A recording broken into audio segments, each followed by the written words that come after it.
Hello everyone. कैसे हैं आप सब। आशा करता हूं आप सब अच्छे से होंगे और जितने भी त्योहार थे, दिवाली छठ, आपने अच्छे से मनाया होगा। तो चलिए फिर पढ़ाई की ओर आकर्षित होते हैं और अपने कार्य को पूरा करते हैं। आप सबों ने सेमेस्टर थर्ड की परीक्षा दे दी, रिजल्ट भी अच्छा आएगा, आया भी है। जिनका नहीं आ पाया है वो फिर से प्रयास करें, बेहतर करने का प्रयास करें। तो समय न लेते हुए चलिए सेमेस्टर फोर की चर्चा कर ले। मैं आपके सामने प्रस्तुत हूं अमित सर, जीसीपीए कॉलेज, और हिस्ट्री पढ़ाने में आया हूं। चलो ध्यान से देखते हैं आज मैं क्या बताने जा रहा हूं आप सबों को। जैसा कि आप सभी जानते हो, सेमेस्टर फोर में आपको एमजे एमजे 6, 7 और 8, एमजे 6, एमजे 7, एमजे 8 पढ़ना है। आज मैंने एमजे 6 के अंदर यूनिट्स होते हैं, यानी चैप्टराइजेशन किया गया है। उस चैप्टर में मैंने यूनिट 1 को लिया है, केवल एक छोटा सा। धीरे धीरे करके यूनिट 1 के अंदर 3 चैप्टर, यूनिट 2 के अंदर भी चैप्टर होंगे और 3 के अंदर भी चैप्टर होंगे। तो मैंने क्या किया, यूनिट 1। अब जैसे देख लो, यूनिट 1 में चैप्टर होंगे 1, 2, यूनिट 1 में। यूनिट 2 में भी चैप्टर होंगे 1, 2, 3। यूनिट 3 में भी चैप्टर होंगे 1, 2, 3, 4। तो मैंने क्या किया, यूनिट 1 का चैप्टर 1 ये उठा के यहां ले आया, जिसमें आपको पढ़ना है हिस्ट्री ऑफ इंडिया 1200 से 1556 एडी। अब ध्यान से देखो, बहुत लोगों का कहना है कि हिस्ट्री बड़ा बोरिंग सब्जेक्ट, हिस्ट्री को पसंद नहीं करते लोग। लेकिन मैं समझता हूं कि एक छोटा सा एग्जांपल है, अगर आप अपने इतिहास को अगर नहीं जानोगे, अपने घर के इतिहास को नहीं जानोगे, अपने बाप दादाओं को नहीं जानोगे, अपने पूर्वजों को नहीं जानोगे, तो वंशावली कैसे बनाओगे। उन्होंने कौन सी ऐसी गलतियां की जिससे कुछ घरों में डेवलपमेंट रुक गया, कुछ घरों का डेवलपमेंट बहुत अधिक हो गया, उन्होंने कौन सा अच्छा कार्य किया। तो हम जब उनका अध्ययन करते हैं तभी तो आगे बढ़ते हैं। तो इतिहास बोरिंग सब्जेक्ट नहीं है। इतिहास मुझे सिखाता है कि हमारे पूर्व में कौन सी घटनाएं घटी, मुझे जानना है, और उसका विश्लेषण करते हुए, उसके बारे में जानकारी प्राप्त करते हुए मुझे आगे की रणनीति तैयार करनी है। तो चलिए देखते हैं। क्योंकि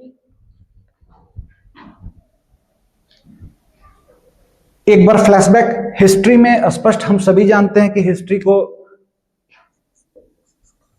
प्राचीन इतिहास, मध्यकालीन इतिहास और आधुनिक इतिहास 3 भाग में बांटा गया है।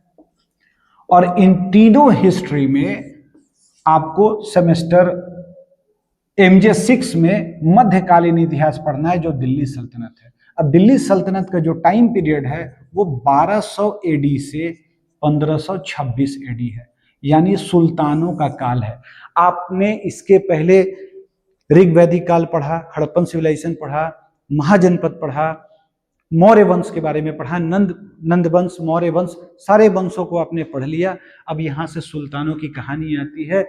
ये कहानी सुल्तानों की कहां से आएगी, जब मुस्लिम आक्रमण हमारे भारत में हो रहा था प्राचीन काल से ही, 710-12 ईस्वी के आसपास से।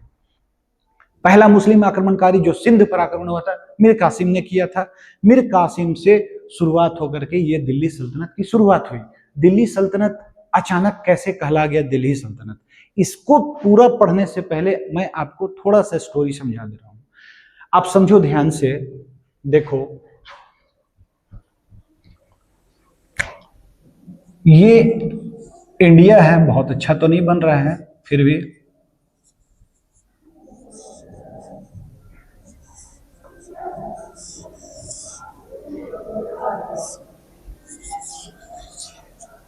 अब इस भारत के पार्ट में ध्यान से देखना, ये पाकिस्तान, आज के संदर्भ में पाकिस्तान, पहले भारत ही था। इसके ऊपर में अफगानिस्तान, पाक हो गया, पाकिस्तान, ईरान, इराक, ये जो कंट्री है, अब चूंकि इधर भी सी वाटर है, इधर भी सी वाटर है, तो स्थल यही है जहां से भारत में इंटर हुआ, यानी विदेशी आक्रमण यहां से शुरू होता है, यहां से लोग आए भारत में। चूंकि भारत को सोने की चिड़िया कही जाती थी, तो जो विदेशी आक्रमणकारी थे वो सिर्फ और सिर्फ लूटपाट करने आते थे भारत में, उन्हें बुलाया जाता था हमारे भारतीय शासकों के द्वारा, अपना रिवेंज लेने के लिए, अपना बदला लेने के लिए, अपने आप को मजबूत बनाने के लिए कि आप आओ मेरे दुश्मन को मार दो और धन लूट करके चले जाओ। मगर जो विदेशी आक्रमणकारी थे यहां भारत में एंटर किए और उन्हें भारत इतना पसंद आया, इतना अच्छा धन मिला कि उन्होंने क्या किया, भारत में ही रहना पसंद किया। तो इस सिलसिले के ये सिलसिला चला जिसमें कि दिल्ली सल्तनत की स्थापना हुई। अब मैं बता दूं कि मीर कासिम की कहानी अगर शुरू करोगे, गूगल में है, सारा चीज पढ़ लो आप लोग। बस दिल्ली सल्तनत की शुरुआत, दिल्ली चूंकि रिच जगह था और वहां पर कुतुबुद्दीन ऐबक जो कि एक गुलाम था, उसने गुलाम वंश की स्थापना कर दी। मैंने क्या कहा, कुतुबुद्दीन ऐबक पहले सेनापति था, जब सेनापति था अब उसे कमान मिल गया दिल्ली संभालने का, उन्होंने दिल्ली सल्तनत की स्थापना कर दी। अब दिल्ली सल्तनत जब आ गया तो यहां से सुल्तानों का काल चला 1200 से 1526, यहां तक समझ में आ गया। दिल्ली सल्तनत के अंतर्गत इस चैप्टर में, इस यूनिट में आपको पढ़ना है सोर्स के बारे में, स्रोत के बारे में। आखिर कैसे पता चला कि दिल्ली सल्तनत यहीं से शुरू होता है और दिल्ली सल्तनत में कौन सी घटनाएं घटी थी, क्या हुआ था। ये सारा दिल्ली की कहानी पढ़ने के लिए, पूरे सल्तनत काल को पढ़ने समझने के लिए आपको पुस्तक की जरूरत पड़ेगी, यानी स्रोत की जरूरत पड़ेगी। उन स्रोतों में बहुत सारे स्रोत हो सकते हैं, कहीं आपको शिलालेख मिल जाता है, कहीं किताब मिल जाता है, पढ़ने के लिए बहुत सारे राइटर का मिलता है। तो उस समय भारत की स्थिति क्या होगी, विदेशी लोग आकर सुल्तान बन गए या हमारे भारत में राज किए तो पहले से भी तो भारतीय होंगे, उनकी स्थिति क्या होगी, इन सारी चीजों की जानकारी आपको उस पुस्तक में मिलती है। तो क्वेश्चन ये उठता है कि यूनिट 1 में लिखा हुआ है कि आपको फारसी इतिहास, पर्शियन हिस्ट्री, वर्नाकुलर हिस्ट्री, और तीसरा होता है एपिग्राफी। पर्शियन का मतलब फारसी, क्योंकि विदेशी लोग जब आते थे वो हिंदी नहीं जानते थे, वो लोग क्या जानते थे, फारसी भाषा जानते थे उधर से। अब फारसी भाषा में ही तो लिखेंगे किताब, अब जब फारसी भाषा में लिखेंगे तो क्या लिखे, यानी मैंने लिखा फारसी पर्शियन तारीख ट्रेडिशन, का मतलब कि फारसी तारीख परंपरा। बताऊंगा इसके बारे में, फारसी तारीख परंपरा, तारीख का मतलब क्या हुआ। आपका यूनिट 1 में हेडिंग लिखा हुआ है, हेडिंग यही है यूनिट 1 में, पर्शियन तारीख ट्रेडिशन। दूसरा है वर्नाकुलर हिस्टोरीज और एपिग्राफी। यूनिट 1 का फर्स्ट चैप्टर में तीनों के बारे में पढ़ना है। क्लियर है यहां तक। अब पर्शियन मतलब फारसी तारीख, तारीख मतलब, तारीख का मतलब इतिहास, जैसे भी हम हिंदी में बोल रहे हैं इतिहास, इंग्लिश में हिस्ट्री बोलते हैं। फारसी भाषा में जो इतिहास लिखा गया है उसे पर्शियन तारीख बोलते हैं। तवरीख भी कभी कभी मिलता है पढ़ने को कहीं कहीं, मतलब उसका मतलब ही होता है इतिहास। चलो यहां तक समझ में आ गया। उसमें क्या क्या कंटेंट है, उसको पढ़ने से मुझे कौन कौन सी बातों की जानकारी मिलेगी, समझना यही है जो मैंने अभी इस टेबल में बनाया है, मैं बता देता हूं। सबसे पहले पर्शियन तारीख में आपको उस काल के, संबंधित काल के, सल्तनत काल के सभी सुल्तानों के शासन व्यवस्था कैसा था, उन्होंने कहां कहां कैसे कैसे युद्ध किया, कौन सी नीतियां अपनाई जिससे सल्तनत काल इतना लंबा चला। हर सुल्तानों की अपनी पॉलिसी होती थी। दरबारी कवि होते थे, वो लोग साथ में लेके आते थे और वो दरबारी कवि सुल्तान को खुश करने के लिए उनकी महिमा मंडल खूब गाते थे और उनके बारे में लिखते थे। खुद से कभी नहीं लिखते थे, उनसे बोला जाता था कि आप लिखो, बड़े बड़े अधिकारियों के द्वारा या खुद स्वयं सुल्तान के द्वारा, या सुल्तान भी कभी, कुछ सुल्तानों ने खुद से भी लिखा है। क्लियर है यहां तक। तो अब ये देखना है कि फारसी इतिहास में, पर्शियन तारीख में मुझे क्या मिलता है, राजनीतिक घटनाओं के बारे में मिलता है। मैं पढ़ूं, अब देखो ध्यान से। पर्शियन तारीख में, तारीख अरबी शब्द है जिसका अर्थ होता है इतिहास। इसमें क्या मिलेगा? कर प्रणाली, राजनीतिक घटनाओं का चर्चा होगा, प्रशासन की व्यवस्था कैसी थी, सुल्तान कैसे प्रशासन चलाते थे, भूमि की व्यवस्था कैसी थी, बहुत सारा चीज पता चलेगा। दूसरा, वर्नाकुलर, इतिहास के बारे में जानना है। इस फैक्ट को अगर समझ लेते हैं ना, तो इसके बारे में पूरा बाकी के यूनिट्स को पढ़ने और समझने में बहुत आराम मिलेगा, बहुत समझ आएगी और आप अच्छे से कर लोगे। बस थोड़ा सा पेशेंस के साथ इसको आप ध्यान से देख लो। अब उसी समय, जिस समय फारसी इतिहास लिखा जा रहा था, उस समय ना वर्नाकुलर हिस्ट्री भी लिखी जा रही थी। वर्नाकुलर का मतलब भारत के लोग, जो सुल्तानों के काल में बुद्धिजीवी भारतीय भी तो थे।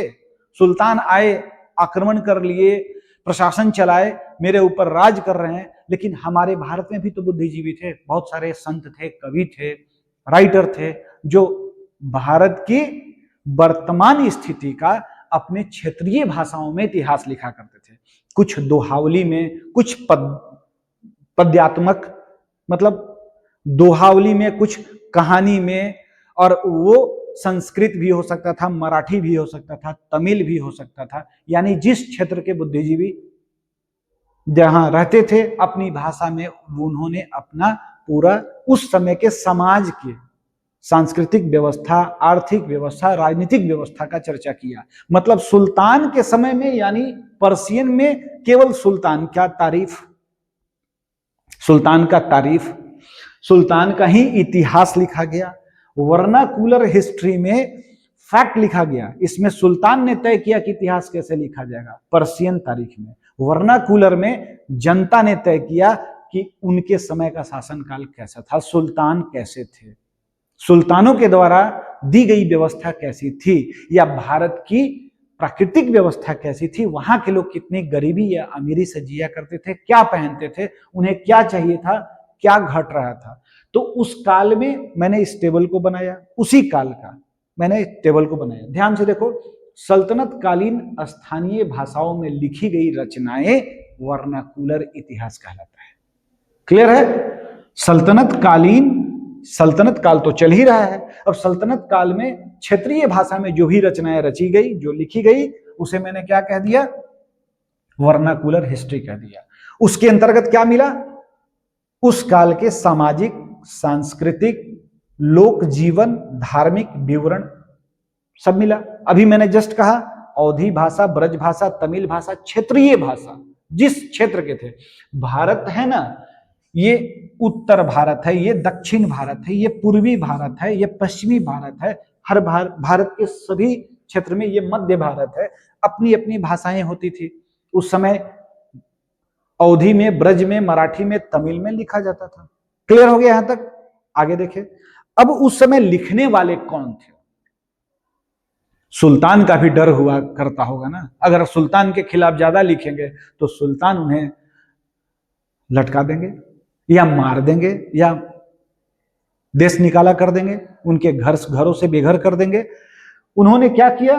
उस काल में कवि, संत और कथाकार, यही तीन भक्ति का मार्ग अपनाते हुए उन्होंने क्या किया? अपनी भावना को दोहाओं में, लोक कथाओं में व्यक्त करना शुरू किया। अब ये जो थे पारसियन थे, फारसी भाषा जानते थे। क्षेत्रीय भाषा में लिखने से सुल्तानों को समझ कम आती थी और ये अपना काम कर जाते थे, अपना उद्गार निकाल लेते थे। सुल्तान को कम समझ में आता था, उस समय उन्हें मौका मिलता था अपने विचारों को रखने के लिए। उस समय स्थानीय भाषा में अब लिखने वालों में कबीर, नामदेव, विद्यापति जैसे कवि हुए। कबीर ने भी अपनी भाषा में लिखी। जो अवधी भाषा, खड़ी बोली का शुरुआत भी कबीर ने ही किया है। और इन्होंने सबसे ज्यादा जो अपनी रचना की, भारत में जो पाखंड व्यवस्था थी, भक्ति के नाम पर जो लूट मचा हुआ था या पैसों के नाम पर जो लूट मचा हुआ था, जो भी जातिवाद पर जो समाज बिखरता जा रहा था जातिवाद के नाम पर, उस पर कबीर दास ने भर भर के लिखा है। दोहाओं के माध्यम से गा गा कर सुनाया है पूरे लोगों को। अब नामदेव जो मराठी भाषा में दक्षिण भारत के बहुत बड़े संत माने जाते हैं, नामदेव भी मिलता है, नमदेव भी मिलता है, कंपटीशन में बहुत बार आया है। दक्षिण भारत में ये भक्ति आंदोलन के समय की कहानी हो रही है, जो इन्होंने स्थानीय भाषा में लिखा। विद्यापति को कौन नहीं जानता, हिंदी में भी आपको विद्यापति के बारे में पढ़ना है। मैथिली संस्कृति का पूरा विवरण आपको मिलता है, विस्तृत विवरण, मैथिली गंगा पार। अब दरबारी कवि के अलावा भारतीय शासक थे। एक तरफ दिल्ली सल्तनत था, तो दिल्ली सल्तनत के समय भारतीय शासक भी थे। पृथ्वीराज चौहान के मरने के बाद ही दिल्ली की स्थापना हो पाई, जो इसमें सुल्तानों ने अपनी पकड़ मजबूत की। तो वहीं से शुरू होता है। उसमें पृथ्वीराज रासो जो उनके दरबारी कवि थे, उनका नाम था चंद्रबरदाई। चंद्रबरदाई ने उस समय के भारत की पूरी स्थिति के बारे में, शासक के बारे में भी और समाज के बारे में भी पूरी चर्चा की है। हमीर थे जिन्होंने राजस्थानी वीरता की कहानी सुनी। राजस्थान कौन सा पार्ट हुआ? ये वाला पार्ट, वीरता कहानी। वहां पर युद्ध और शासन प्रशासन सबके बारे में लिखा है। अमीर खुसरो का एक रचना है, बहुत पॉपुलर है, कई बार कंपटीशन में आया है कि नूह सिपहर किसने लिखा है? नूह सिपहर अमीर खुसरो ने लिखा है। और इन्होंने बिल्कुल अच्छे तरीके से उस समय के सामाजिक स्थिति का और राजनीतिक परंपरा का चर्चा किया। यहां तक समझ में आ गया? मैं शॉर्ट में समझाऊंगा। और इपिग्राफी का मैंने क्या लिखा? इपिग्राफी का मतलब कि सुल्तानों के समय या भारतीय शासकों के समय धातु पर लौह स्तंभ जिस पर कुछ लिखवा दिया, पत्थर जिस पे कुछ लिखवा दिया, सिक्का जिस पर कुछ लिखवा दिया, स्मारक बनवा दिया, और मकबरा, सुल्तानों ने मकबरे पर भी कुछ कुछ लिखवाया। उससे अधिक प्रमाणिक प्रमाण मुझे मिलते हैं, जिसे बोलते हैं ना कि वो समसामयिक इतिहास की पूरी चर्चा का पता चलता है, समसामयिक इतिहास का पता चलता है। जैसे अलाउद्दीन खिलजी ने, मैंने के लिखा है, अलाउद्दीन खिलजी ने अलाई दरवाजा बनवाया और इल्तुतमिश ने कुतुब मीनार बनाया। जब हम सुल्तानों की पूरी सीरीज पढ़ाएंगे तो उसमें सीरियल वाइज बताएंगे कि 1200 से 1206 और 1206 से बाकी के सुल्तानों की क्या स्थिति रही है, किसने कितना शासन किया और कौन कौन सी शासन व्यवस्था में सुधार किया और क्या नया नियम लगाया, बताएंगे। फिलहाल मेरे को केवल स्रोत के बारे में पढ़ना है, जो मैंने शॉर्ट में बताया। तो स्पष्ट हो गया, क्लियर? मैं बता दूं एक बार फिर से।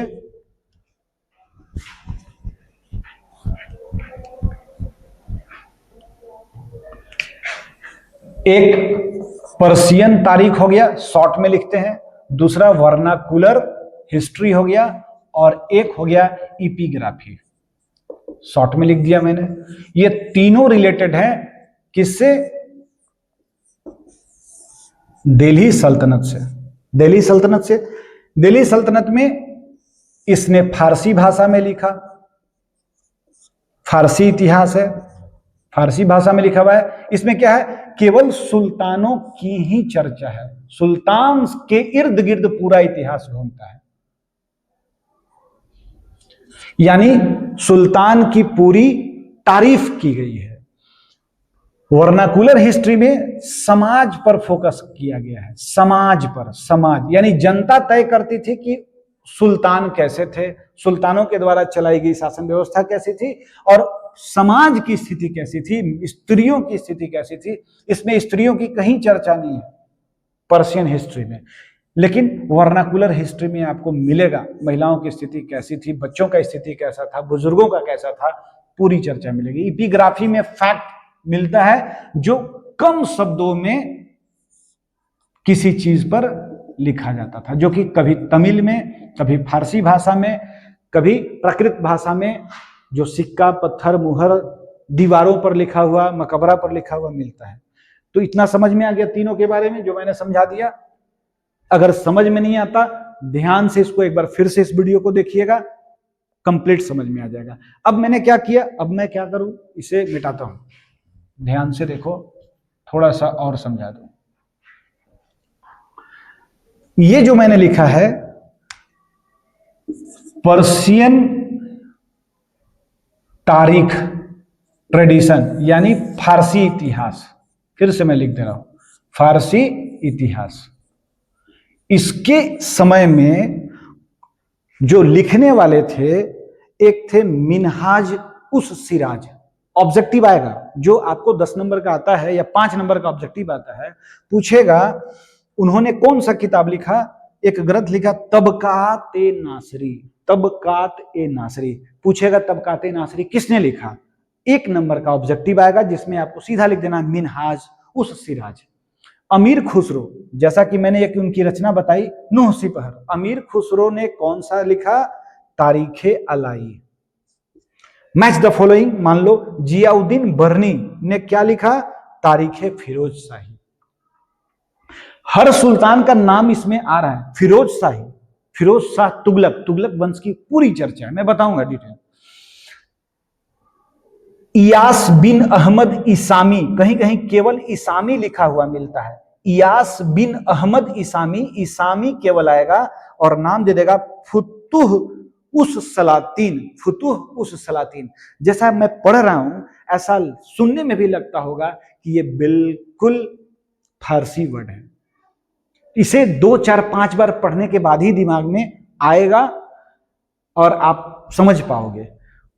इसामी ने लिखा, किसके बारे में लिखा, मैंने लिखा है दक्षिण भारत की घटनाओं का। मिनहाज उस सिराज ने तबकाते नासरी लिखा, जिसमें सुल्तानों की क्रमवार जीवनी का पता चलता है। अमीर खुसरो ने अलाउद्दीन खिलजी के पूरे विजय अभियान की चर्चा की है, क्योंकि उनका दरबारी कवि अमीर खुसरो थे। अमीर खुसरो ने क्या किया, अलाउद्दीन खिलजी का विजय अभियान के बारे में पूरा चर्चा किया और दरबार की स्थिति और दरबारी इतिहास का खूब चर्चा किया। जियाउद्दीन बर्नी ने शासन सिद्धांत, फिरोज शाह तुगलक का शासन करने का जो सिद्धांत था, उसका जो राजनीति थी, उसने कैसे पूर्व के सुल्तानों की शासन व्यवस्था को बदलते हुए अपनी शासन व्यवस्था लाई, उसकी चर्चा उन्होंने जियाउद्दीन बर्नी ने किया। शम्स सिराज ने क्या किया, प्रशासनिक सुधार, यही तारीखे फिरोज शाही सेम है, जिस आएगा तारीखे फिरोज शाही, एक ऑप्शन ये आएगा जियाउद्दीन बर्नी और एक तारीखे फिरोज शाही आएगा शम्स ए सिराज अफीफ। यहां कभी कभी अफीफ लिखा हुआ मिलता है, अफीफ में भी यही बात है, प्रशासनिक सुधार और निर्माण कार्य के बारे में, क्या क्या निर्माण करवाया, कहां कहां भवन बने, कहां कहां मकबरा बना, वो सारा चीज। और इसामी ने दक्षिण भारत की सारी घटनाओं को पद्यात्मक तरीके से लिखा है, जिसमें मोहम्मद बिन तुगलक के बारे में। जब आप मोहम्मद बिन तुगलक का कहानी पढ़ोगे ना, तो उसे पागल बादशाह, रंगीला बादशाह, न जाने क्या क्या संज्ञा दिया गया, जबकि अपने सारे सुल्तानों में सबसे ज्यादा पढ़ा लिखा था मोहम्मद बिन तुगलक। इसकी बहुत किस्मत खराब थी, इसने क्या क्या गलती किया है, जब मैं स्पेशली इसके बारे में पढ़ाऊंगा तो डिटेल से चर्चा करूंगा। अबुल फजल, जिनका नाम कौन नहीं जानता, इतिहास में यदि राइटरों का नाम आ जाए, पुराने इतिहासकारों का नाम आ जाए, अबुल फजल को सब कोई जानता है। अबुल फजल ने तारीखे महमूद गजनवी लिखा है। अब गजनवी सल्तनत इतिहास से रिलेटेड है, जो सल्तनत की बहुत सारी चर्चाएं इन्होंने, अबुल फजल ने अपने रचना में लिखा है। तो बस आज इतना ही आपको समझना है। मैंने ये अलग से दे दिया था, इसलिए दिया था आपको समझाने के लिए कि जब हम पढ़ाएंगे डिटेल, बताएंगे क्लास में भी, तो ये पुस्तक आपको ऑब्जेक्टिव के तौर पर आ सकता है, जिसमें 5 नंबर कंप्लीट हो सकता है। और ये केवल कोर्स की मैं बात नहीं कर रहा हूं, अगर आप ध्यान से समझोगे, ये कंपटीशन में भी कई बार आएगा। अबुल फजल पूछ देगा निम्न में से अबुल फजल की रचना कौन है, और ये सारा बुक का नाम दे देगा, तबकाते नासिरी, तारीखे अलाई, तारीखे फिरोज शाही, और उसमें एक अबुल फजल का नाम दे देगा, ये तारीखे महमूद गजनवी।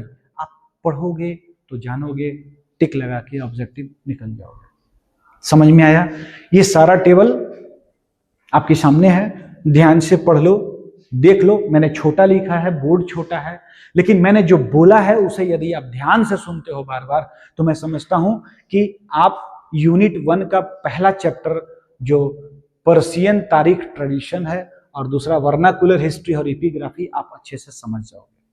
तो आज के लिए इतना ही, मिलते हैं सेकेंड चैप्टर में यूनिट 1 का, बहुत जल्द हम बनाते हैं और आपको देते हैं, आप लोग पढ़ो ध्यान से, क्योंकि बाकी इतिहास के बारे में अभी जानने के लिए क्वेश्चन आएगा, वर्नाकुलर इतिहास से क्या समझते हो, पर्शियन तारीख से क्या समझते हो, या तीनों में एपिग्राफी से क्या समझते हो, या तीनों में क्या अंतर है, तीनों में किन किन बातों की चर्चाएं हैं।